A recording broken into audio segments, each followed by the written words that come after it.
BJP MP Dharmapuri Arvind Congress party PCC chief Mahesh Kumar గౌడ్పై చేసిన వ్యాఖ్యలు చర్చనీయాంశంగా మారుతా ఉన్నాయి. సో కౌన్సిలర్గా గెలవని వ్యక్తి గురించి నేను మాట్లాడను, ఒక బేవకూఫ్ అంటూ కొన్ని కామెంట్ చేసిండు. కొంత కాంగ్రెస్ నేతలు చాలా తీవ్రంగా ఆందోళన వ్యక్తం చేస్తున్నటువంటి పరిస్థితి. రైట్ నౌ డిస్కస్ చేసే ప్రయత్నం చేద్దాం తాజా రాజకీయాలతో సహా అన్ని అంశాల గురించి. రైట్ నౌ ప్రస్తుతం మనతో పాటు మాజీ మంత్రి పుష్పలీల గారు ఉన్నారు. సో మొదటగా నిన్న ధర్మపురి అరవింద్ బీజేపీ స్టేట్ ఆఫీస్లో ప్రెస్ మీట్ పెట్టి మరి మహేష్ కుమార్ గౌడ్ గురించి మాట్లాడిన వ్యాఖ్యలు కొంత చర్చనీయాంశంగా మారుతున్నాయి. ఎట్లా చూస్తారు? కౌన్సిలర్గా గెలవని వ్యక్తి గురించి నేను మాట్లాడినట్టు వ్యాఖ్యలు చేశారు. ఇప్పుడు ఆయన ఎంపీ అయ్యిండు కానీ ఆయనకు ఇక మాట్లాడే ఒక కనీసమైన భాష కూడా తెలియదు. అలాంటోడు ఎంపీ అయ్యిండు. దరిద్రము. ఈ దరిద్రానికి తోడు ఎట్లాగూ ఆయనకు పాపులారిటీ రాలేదు.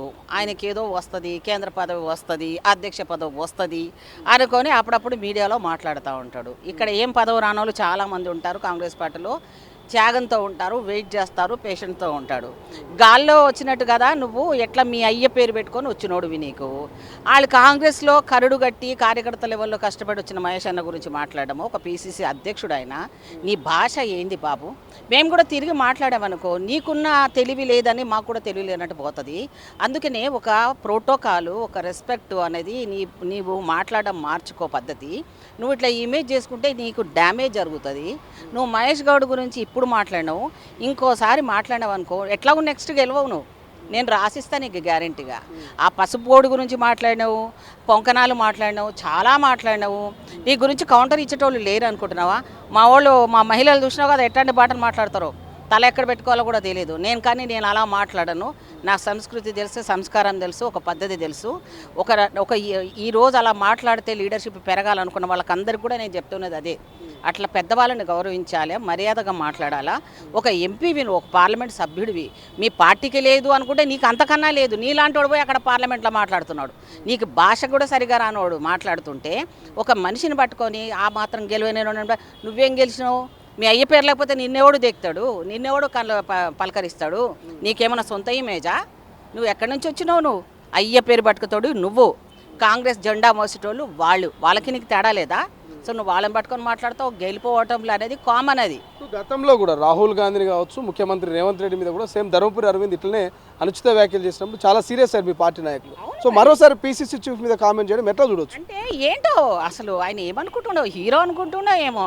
బిడ్డ నీ సంగతి మా కాంగ్రెస్ కార్యకర్తలు నీ నియోజకవర్గం చుట్టూ వచ్చిండ్రు అనుకో, ఇక నేను అక్కడి నుంచి బయటకు కూడా కాళ్ళు గడపనియరు. మరి వాళ్ళకి అంత కోపం వస్తుంది. ముఖ్యమంత్రిని అంటావు ఏంటి ఆ మాట? ఏం భాష అది? మాట్లాడే భాషకు అర్థం లేదు.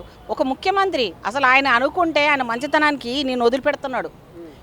నీ పని గనుక చేసేది ఉంటే అప్పుడు కేసీఆర్ లాగా నేను బట్టి లోపలేసో కేసు వేసినుంటే బాగుంటుండే. మా వాళ్ళకు పేషెన్స్ ఎక్కువ కాబట్టి ముఖ్యమంత్రి గారు కూడా సహనంతో ఉంటున్నారు. ఎందుకంటే ఆ బురద మీద వేసుకుంటే ముఖం మీద జిలుతుంది. ఆ బురద ఆ నియోజకవర్గం ప్రజలే చూస్తారు అనుకుని వదిలేస్తున్నాడు విజ్ఞతగా. ఇప్పుడు కూడా అలాంటి మాటలు మాట్లాడుకుంటూ గొప్పతనం అనుకుంటున్నావు. కానీ నీకెట్లాగూ ఆ ప్రజలు నిన్ను ఎవ్వరు అందరి మనసులో వచ్చింది. నేను కావాలంటే మీ నిజామాబాద్ వాళ్ళ దగ్గరకు వచ్చి మాట్లాడిపిస్తా.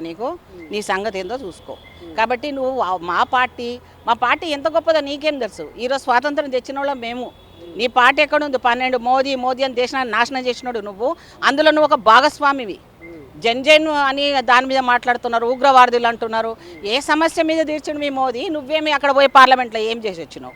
కాబట్టి నీకు మాట్లాడే అర్హత లేదు.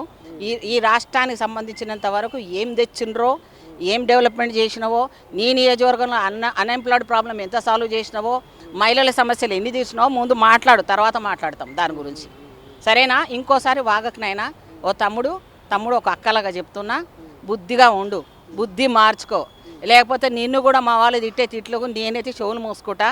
ఇక నీ చెవులే కాదు కదా, నీవు ఉండడానికి ఇక మరి ఎక్కడ ఉంటావో నువ్వే చూసుకో, నాకు సంబంధం లేదు. ఇక ఇప్పుడు కొత్తగా ఇవాళ స్మార్ట్ రేషన్ కార్డు పంపిణీ జరుగుతున్నది. ఇప్పటికే బీఆర్ఎస్ ఆ స్మార్ట్ రేషన్ కార్డు పంపిణీ మీద కూడా కొంత చర్చ చేస్తున్నది. ఆ రేషన్ కార్డు మీద ఉత్తమ్ కుమార్ ఇటు రేవంత్ ఫోటో వేస్తున్నారు. రేపు మళ్ళీ గెలవకపోయినా మంత్రులు మారితే ఫోటోలు మారుస్తారా? ఎందుకు వృధాగా ఆ స్మార్ట్ కార్డులకు కోట్ల రూపాయలు ఖర్చు పెడుతున్నారు? అక్కడ లబ్ధిదారుడి ఫోటో లేదు, కానీ కాంగ్రెస్ మాత్రం మంత్రులు ముఖ్యమంత్రి ప్రమోషన్ చేసుకుంటారని బీఆర్ఎస్ నాయకులు అంటున్నారు. ఏం చెప్తారు? మేము రాజకీయ పార్టీ, మేము ఉండేది ముఖ్యమంత్రిని వేసుకున్నాం. మోదీ అక్కడ మోదీ పెట్టలేదని వాళ్ళు అడుగుతున్నట్టుగా మేము ఎప్పుడు కూడా పెట్టుకోలేదు. ఈసారి నిజంగా రేషన్ షాపులు రేషన్ కార్డులు ఎప్పుడు కూడా ఇవ్వండి. ఇది చరిత్ర సృష్టించినాం. పేదవాడికి రేషన్ కార్డు ఉంటే వాడు కనీసం వానికి నిత్యావసర సరుకులు కొనుక్కొని బతకగల రోజులు ఇవి. ఇన్నేళ్ల తర్వాత 10 ఏళ్ళమ్మా, 10 ఏళ్ల తర్వాత ఇచ్చిండ్రంటే మీ మొహాలకు ఎనడని ఇచ్చిండ్రా? మీరేమైనా చేసిండ్రా? మరి ప్రధానమంత్రి ఆవాజ్ యోజన పెట్టినావు. అది ప్రధానమంత్రి గారు ఇచ్చిన బియ్యంలో మా ఫోటో ఇందులోనే మీ కేంద్ర మంత్రి ఉన్న ఆమె వచ్చింది, ఆర్థిక శాఖ మంత్రి ఆమె పేరు నిర్మలా సీతారామన్. మరి ఆమె ఎందుకు అడిగింది? అయ్యా మా మోదీ ఫోటో లేదు అని అడిగింది కదా. మరి మా ఫోటో కూడా పెట్టుకుంటాం. ఏం చేస్తావో చేసుకో, మేము బరాబర్ పెట్టుకుంటాం. మేము చేసినాం కాబట్టి మేము పెట్టుకుంటాం, అంతే. ఎట్లా చూస్తారు? ఇప్పుడు బీసీ మహిళల కుట్టు మిషన్లు పంపిణీ చేస్తూ ఉన్నారు. వైపు మహిళలకు చాలా వరకు ఆర్టీసీ బస్సులో భాగస్వామ్యం, పెట్రోల్ బంకులో. మీకు మహిళా ఓటర్లని కాంగ్రెస్ టార్గెట్ చేసిందా? తప్పకుండా చేస్తాము. ఎందుకంటే మాదొక రాజకీయ పార్టీ. మేము మహిళల ఓట్లు ఇదివరకు కూడా మహిళలకు ఎవరు కూడా కేరింగ్ చేయలేదు. రాజశేఖర రెడ్డి కాలం నుంచి కానీ, ఇంద్రమ్మ కాలం నుంచి కానీ, రాజీవ్ గాంధీ కాలం నుంచి కానీ 33% విషయంలో కానివ్వండి, మహిళలు 50%. నా మహిళలు నిజంగా కూడా అన్ని రకాల లబ్ధి పొందిందంటే కాంగ్రెస్ హయాంలోనే. సో ఇప్పుడు కూడా ఒక మహిళ స్వశక్తితో బతకాలన్న ఉద్దేశంతో మరి ముఖ్యమంత్రి గారు ఈరోజు వాళ్ళకి సపరేట్గా ఇదేమంటే శిల్పారామంలో వాళ్ళకి 3 ఎకరాల ల్యాండ్లో వాళ్ళకి పర్మనెంట్గా స్టాల్స్ ఇవ్వడం కానివ్వండి, అలాగే సెక్రటరియట్లో వాళ్ళకి క్యాంటీన్ వాళ్ళకి ఇవ్వడం కానివ్వండి, ఈరోజు వాళ్ళకి కుట్టు మిషన్లు ఇవ్వడంలో కానీ ఎవరి మీద ఆధారపడకుండా స్త్రీ శక్తిని పెంచడం అనేది ఒక మంచి ఉద్దేశమే కదా. సో ఈరోజు కాంగ్రెస్ పార్టీ వాళ్ళకు అభిమానంగా మారడం, రేపు పొద్దున వాళ్ళు ఓట్లేస్తారనేది అయితే మేము ఎప్పుడు అనుకోలేదు. మేము ఇప్పుడు పార్టీ మంచి పనులు చేయడమే ఉన్నాం. కాబట్టి స్త్రీ శక్తికి కావాలి కాబట్టి మేము చేసేదానికి వాళ్ళు కృతజ్ఞత చూపిస్తూనే ఉన్నారు ఆల్రెడీ. అందుకే కదా రేవంత్ రెడ్డి గారు వచ్చిన తర్వాత కేసీఆర్ లాంటి వాడిని మూలకు కూర్చోబెట్టారు. ఇంకా కావాలి అంటే ఇంకా మా మహిళా శక్తికి కావాల్సినది ఇంకా చేస్తానంటున్నారు ముఖ్యమంత్రి గారు. ఎక్కడ ఉన్నా కూడా ఎస్సీ, ఎస్టీ, బీసీ మహిళలకు కూడా ప్రాధాన్యం ఇచ్చి వాళ్ళని ముందు తీసుకువెళ్ళాలన్న సంకల్పంతో మేము ఉన్నాం.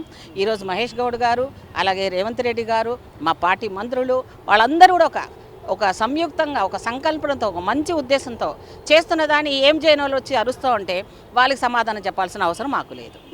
ఎట్లా చూస్తారు? కళ్యాణ లక్ష్మి, షాదీ ముబారక్ను ఎగ్గొట్టే ప్రయత్నం కాంగ్రెస్ చేస్తుందని ఒక చర్చను బీఆర్ఎస్ ప్రతిపాదన తీసుకొస్తుంది. ఎందుకంటే మొన్న హైకోర్టు స్టే విధించింది 9వ తారీఖు దాకా. సో ఎట్లా చూస్తారు? ఎందుకు నిజంగా ఎగ్గొట్టే ప్రయత్నం చేస్తుందా కాంగ్రెస్? బాబు, అది న్యాయపరంగా ఎవరో ఒకరు పిల్లి వేశారు. వేసిన దానికి కోర్టు స్పందించింది. అది స్టే మాత్రమే, స్టే వేకెట్ చేయించాలి. ప్రభుత్వం తరఫున ఉన్న ప్లీడర్స్ ఉంటారు, పీపీలు ఉంటారు. ముఖ్యమంత్రి దానికి కౌంటర్ దాఖలు చేస్తాము. మేము దానికి సమయం కావాలి. ఎందుకంటే కోర్టు ఇచ్చిన గడువు వరకు మేము వెయిట్ చేయాలి కదా. అలానే రద్దు చేస్తారని ప్రచారం చేసి సంకలు దరుచుకుంటున్నారు. దయచేసి అది కాదండి, అది రద్దు కాదు. ఎవరో వేసిన దానికి మేము వెయిట్ చేస్తున్నాము. డెఫినెట్గా అవి కంటిన్యూగా కొనసాగుతాయి. ఏది కూడా తీసేమో. కేసీఆర్ పెట్టినవి కానీ, రాజశేఖర రెడ్డి గారు పెట్టినవి కానీ, గతంలో ప్రతిపక్షం ఎవరున్నా ఏం చేసినా కాబట్టి మంచి కార్యక్రమాలు మేము కొనసాగుతూనే ఉన్నాయి. కాబట్టి ఎక్కడ మేము ఆపలేదు. అలాగే ఇప్పుడు ధరణిలో వీళ్ళు చేసిన తప్పులను వాటిని సరిదిద్దుతూ ఉన్నాం. పేదవాడికి చెందవలసిన ఇళ్లను అందిస్తూ ఉన్నాము. వారికి నిత్యావసర సరుకులు టైంకి ఇవ్వాలనుకుంటున్నాము. 1వ తారీఖు అలా జీతాలు ఇస్తున్నాము. ఇవన్నీ కూడా మంచి పనులు చేస్తున్నప్పుడు మీకు ఎక్కడ చెడ్డ కనబడుతుంది? మీరు జీతాలు ఇచ్చారా, లేకపోతే ఎంప్లాయ్మెంట్ తీర్చారా? యువత ఇప్పుడు చూడండి, వాళ్ళకి పోలీస్ డిపార్ట్మెంట్ వాళ్ళకి వయోజనంగా వాళ్ళకి ఇంకొక 2 సంవత్సరాలు పెంచడం అనేది ఎంత మంచిది. నిరుద్యోగ సమస్య మీరు పెంచిపోయారు. ఇక వాళ్ళు లేకపోతే ముసలోళ్ళు అయిపోతారు, వాళ్ళకి రాదు అవకాశం. కాబట్టి మా ముఖ్యమంత్రి గారు తీసుకునే నిర్ణయాన్ని మనం మెచ్చుకోవాలి కదా. అది కాకుండా ఎందుకు పెంచారంటే ఏం చెప్తాం? దానికి వెళ్ళి వాళ్ళ దగ్గర అడగండి, పెంచడం కరెక్టా లేదా అని అడగండి. సో ఫైనల్గా ఏం చెప్పదలుచుకున్నారు? బీఆర్ఎస్ కానీ బీజేపీ కానీ ఏం చెప్పదలుచుకున్నారు? ఇప్పుడు బీజేపీ మోదీ వచ్చిన తర్వాత దేశాన్ని నాశనం పట్టించేసింది. ఇక ఈ దేశాన్ని కాపాడాలంటే ఒక కాంగ్రెస్ తప్ప ప్రత్యామ్నాయం లేదు. ఎందుకంటే రాహుల్ గాంధీ గారు ఏది మాట్లాడినా ఈరోజు జనాలకు వెళ్ళిన స్పందన అదే. ఎందుకంటే ఈయన చేసే ఒక్క పని కాదు, దేశంలో ఉన్న విదేశాల విషయంలో కానీ, దౌత్యనీతిలో కానీ, పాకిస్తాన్ విషయంలో కానీ, యుద్ధాల విషయంలో కానీ, మన బార్డర్ సమస్యల విషయంలో కానీ ఏ దానికి కూడా ఈయన సరైన న్యాయం చేయలేదు. ఇప్పుడు అన్ఎంప్లాయిడ్ యూత్ మొన్న ఢిల్లీలో చేసిన కాక్రోచ్ వాళ్ళని పిల్లలను రూపంలో వచ్చిన వాళ్ళని టెర్రరిస్ట్గా ముద్రలు వేశారు. కానీ వీళ్ళు కనుక సమస్య తీర్చినట్టుంటే, దాని మీద వీళ్ళు మాట్లాడుంటే ఈ సమస్య తీరిస్తే మనం ఎందుకు అడుగుతాము? సో ఏవైతే ప్రమాణం చేశారో, వాగ్దానాలు చేశారో అవన్నీ కూడా మోదీ ఏది నిర్వహించలేదు. ఏ రకంగా కూడా ఈ దేశానికి మేలు జరగట్లేదు. ఇప్పుడు ఉన్న కాలం అయిపోతూ ఉంది. ఇప్పుడు ఎంతసేపు పార్లమెంట్లో మొన్న శీతాకాల సమావేశాల లోపల శీతాకాల సమావేశాలు జరుగుతున్నాయి. అక్కడ సడన్గా అంటే వాళ్ళకి మెజారిటీ ఉంది, వాళ్ళకి మెజారిటీ లేని వాళ్ళని కొనుక్కొని ఇప్పుడు ఏం చేశాడు, 7 బిల్లులు చర్చ లేకుండానే బిల్లులు పాస్ చేశాడు. అంటే రాహుల్ గాంధీ గారు అదే అడుగుతున్నారు, మేమందరం అదే అడుగుతున్నారు.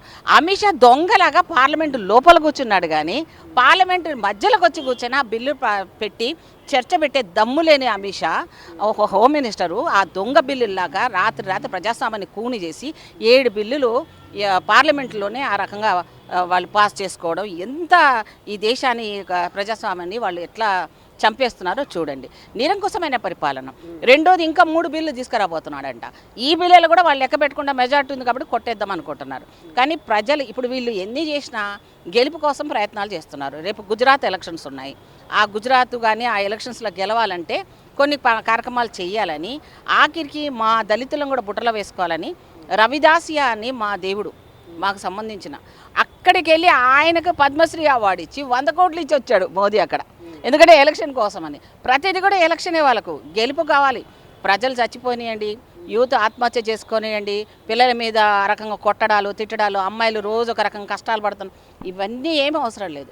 కాబట్టి మేము చెప్పేది ఏంటంటే బీజేపీ ఇంటికి పంపించేదాకా మేము ఊరుకోము.